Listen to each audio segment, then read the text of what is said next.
Horror movie, কিছু কিছু মানুষ তো হরর সিনেমার না মানে পাগল ফ্যান থাকে। সেরকমই একটা বলিউড মুভি ছিল ভুলভুলাইয়া।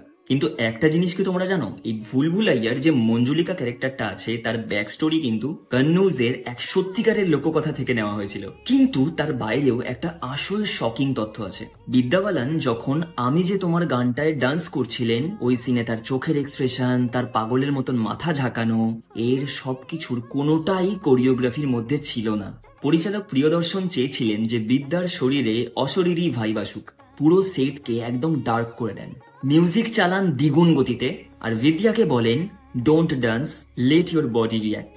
এর ফলে কি হয়, বিদ্যা বালানের সেই আইকনিক টুইস্টেড মুভমেন্ট একদম রিয়েল ট্রান্স স্টেটে পরিণত হয়। শুট শেষ হওয়ার পর এমন কথাও শোনা যায়, বিদ্যা নিজেও নাকি মনে করতে পারছিল না যে সে সেই 2-3 মিনিট ধরে কি করেছে। হয়তোবা এই র এনার্জির জন্যই মঞ্জুলিকা আজকে আমাদের সবচেয়ে ফেভারিট একটা হরর মুভির ক্যারেক্টারের মধ্যে একজন।